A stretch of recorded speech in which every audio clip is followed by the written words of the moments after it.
नमस्कार, स्वागत है आपका राज टीवी में। मैं हूं आपके साथ विशाल पंडित और मैं लेकर हाजिर हूं देश दुनिया की तमाम बड़ी खबरें।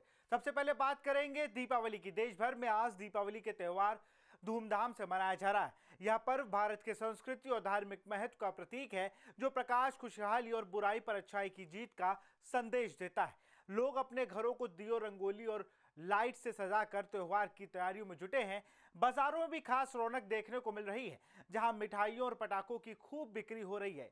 इस साल कार्तिक अमावस्या 20 अक्टूबर को शुरू होकर 21 अक्टूबर को समाप्त होगी, इसलिए दीपावली 20 अक्टूबर को मनाई जा रही है। दीपावली पर मां लक्ष्मी और भगवान गणेश की पूजा होती है। अगली खबर का रुख करेंगे। प्रधानमंत्री नरेंद्र मोदी ने सोमवार को गोवा में आईएनएस विक्रांत पर नौसैनिकों के बीच में दिवाली मनाई। वह एक दिन पहले यहां पहुंच गए थे। इस दौरान उन्होंने नौसैनिकों से बातचीत की। यहां उन्होंने करीब 40 मिनट की स्पीच दी और कहा, हमारा विक्रांत आज आत्मनिर्भर भारत और मेड इन इंडिया का बहुत बड़ा प्रतीक है। आईएनएस विक्रांत ने अभी पाकिस्तान की रातों की नींद उड़ा दी थी, जिसका नाम ही दुश्मनों का चैन छीन ले, वो आईएनएस विक्रांत है। यह 12वीं बार है कि पीएम ने दिवाली पर जवानों के बीच पहुंचे और दीपावली मनाई। पिछले साल पीएम गुजरात के कच्छ पहुंचे थे, जहां उन्होंने बीएसएफ, आर्मी, नेवी और एयरफोर्स के जवानों को मिठाई खिलाई थी। बीते 11 सालों में दिवाली के मौके पर पीएम सबसे ज्यादा 4 बार जम्मू कश्मीर गए थे। अगली खबर का रुख करेंगे। दीपों का त्यौहार पूरे देश में धूमधाम से मनाया जा रहा है। इसी बीच गोवा के मुख्यमंत्री डॉक्टर प्रमोद सावंत ने देशवासियों को दीपावली की हार्दिक शुभकामनाएं दी। उन्होंने अपने संदेश में कहा कि यह पर्व अंधकार पर प्रकाश और नकारात्मकता पर सकारात्मकता की जीत का प्रतीक है। साथ ही मुख्यमंत्री ने लोगों से अपील की कि वे सभी सौहार्द और भाईचारे के साथ स्वच्छ और हरित दीपावली मनाएं।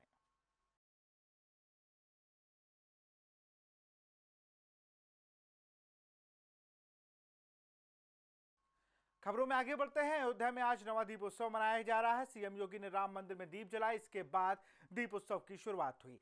इसी के साथ राम की पैड़ी पर दीप जलाए गए। इस दौरान Guinness book of world record में अयोध्या के नाम 2 रिकॉर्ड बने। पहला रिकॉर्ड बना जिसमें 26,17,215 दीपक एक साथ जलाए गए, तो वहीं दूसरा रिकॉर्ड सरयू तट पर 21,028 अर्चक सरयू पर महाआरती की गई।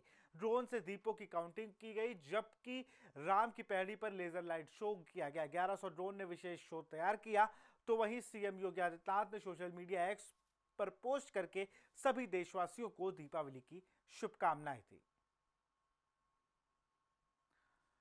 खबरों में आगे बढ़ेंगे। राजस्थान में दीपावली का त्यौहार इस बार पूरे उत्साह और उमंग के साथ मनाया जा रहा है। राजधानी जयपुर के बाजारों में रौनक लौट आई है। सजे धजे बाजारों में रंग बिरंगी रोशनी और दियों की चमक लोगों के चेहरे पर मुस्कान बिखेर रही है। दीपावली के इस पावन अवसर पर राजस्थान के चिकित्सा एवं स्वास्थ्य मंत्री गजेंद्र सिंह, पशुपालन मंत्री जोराम कुमावत व सहकारिता मंत्री गौतम कुमार दत्त ने राज टीवी के माध्यम से प्रदेशवासियों को दीपावली की हार्दिक शुभकामनाएं दी। मंत्रियों ने अपने संदेश में कहा कि दीपावली का यह पर्व अंधकार पर प्रकाश और बुराई पर अच्छाई की जीत का प्रतीक है।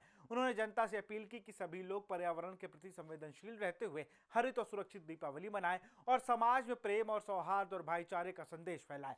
दिवाली के अंदर है, सबसे पहले तो रोशनी अच्छी होनी चाहिए, और रोशनी अच्छी होती है जब हवा कम होती है।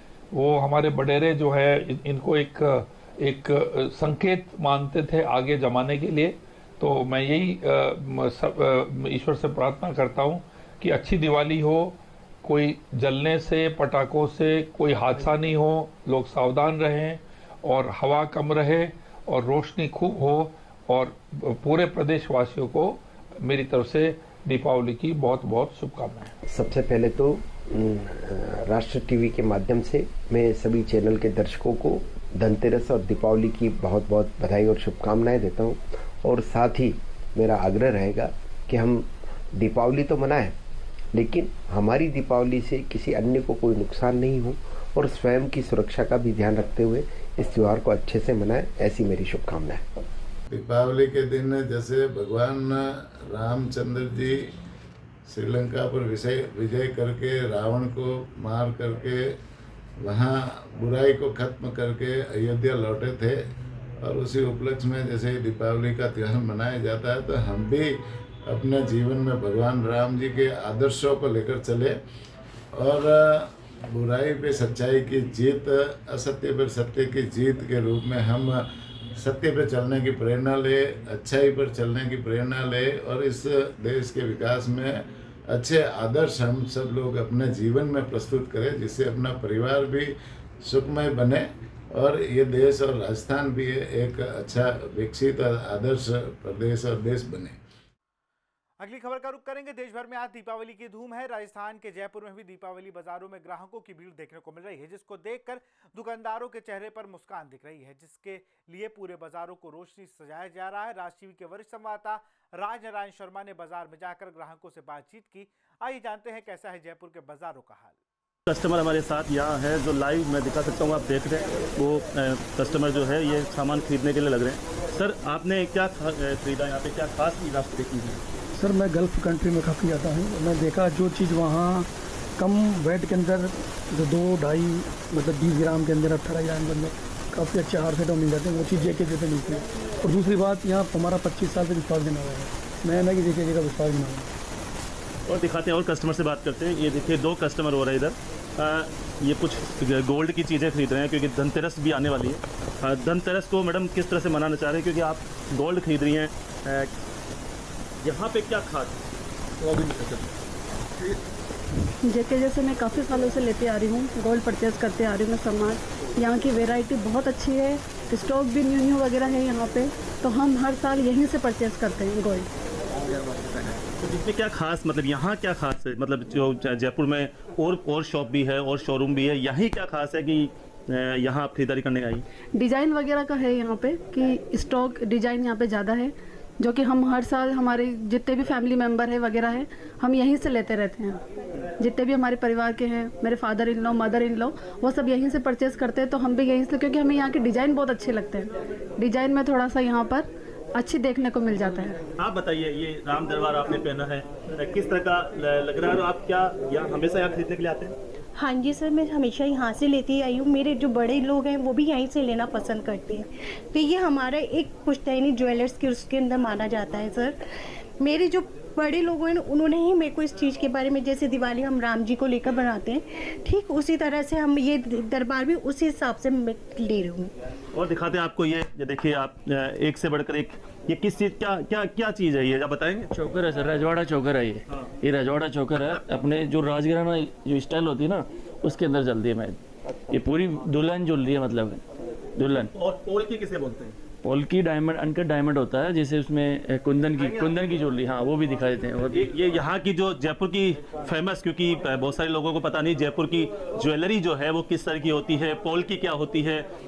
इसके अलावा डायमंड की चीज़ें यहाँ बहुत अच्छी दरों में मिलती है, तो पोल्की की चीज़ भी मैं दिखाता हूँ। और ये जो चीज़ बनी है, ये क्या गेरू में गोल्ड है, किस तरह से है, किस तरह की डिजाइन? इंटिक है, रजवाड़ा इंटिक में है ये रजवाड़ा एंटीक में है। तो ये किस तरह के लोग पसंद करते हैं जयपुर में? हाँ बिल्कुल, बहुत पसंद करते हैं इस ज्वेलरी को। अच्छा, ये कलकत्ता का पैटर्न है, आप ये कलकत्ता का ये देखिए, तो ये सब लोग यहाँ खरीदारी करने के लिए आए हैं। अगली खबर का रुख करेंगे चुनावी राज्य बिहार से। खबर है जहां विधानसभा चुनाव 2025 से पहले महागठबंधन में दरार के संकेत दिखने लगे हैं। राष्ट्रीय जनता दल यानी आरजेडी ने कांग्रेस के खिलाफ 5 सीटों पर अपने उम्मीदवार मैदान में उतार दिए हैं। इन सीटों पर पहले से ही कांग्रेस ने अपने प्रत्याशी घोषित कर दिए थे। सूत्रों के मुताबिक सीट बंटवारे को लेकर दोनों दलों में लंबे समय से मतभेद चल रहे थे। कांग्रेस लगातार अपनी पारंपरिक गढ़ों पर दावा ठोक रही थी, जबकि आरजेडी उन पर भी प्रत्याशी उतारने के पक्ष में थी। अब जब आरजेडी ने 5 सीटों पर उम्मीदवार घोषित कर दिए हैं, तो यह कदम गठबंधन में नई सियासी तनातनी को जन्म दे सकता है। राजनीतिक विश्लेषकों का मानना है कि यह निर्णय महागठबंधन के भीतर भरोसे की कमी को उजागर करता है। वहीं कांग्रेस नेताओं ने इसे गठबंधन धर्म के खिलाफ बताया और जल्द ही आलाकमान से इस पर चर्चा की बात कही। ये सभी सीटें गठबंधन की रणनीति के लिए चिंता का विषय, क्योंकि इन सीटों पर वोटों के बंटवारे का सीधा लाभ एनडीए खेमे को मिल सकता है। अगली खबर का रुख करेंगे। पेरिस की एक आम सुबह थी। सूरज की सुनहरी किरणें सीन नदी के किनारे लवर म्यूजिक की ऐतिहासिक दीवारों को छू रही थी, लेकिन कुछ ही मिनटों में वही शांति का माहौल दहशत में बदल गया।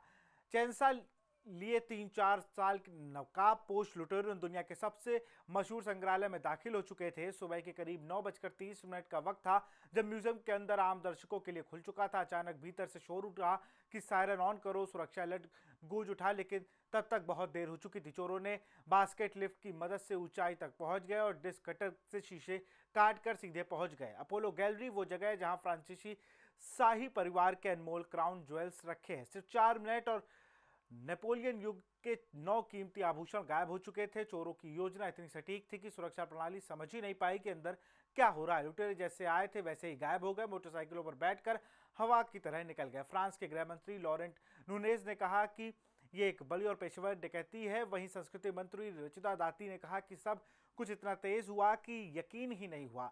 हमें सूचना मिली लेकिन जब तक हम पहुंचे सब खत्म हो चुका था। दिलचस्प बात यह है कि भागते समय एक आभूषण महारानी यूजिनी का गहना गिर गया जो संग्रहालय के बाहर मिला। लूवर के बाहर अफरा तफरी का आलम था। पर्यटक भाग रहे थे। पुलिस ने इलाके को घेर लिया। सड़कों पर सायरन गूंज रहे थे।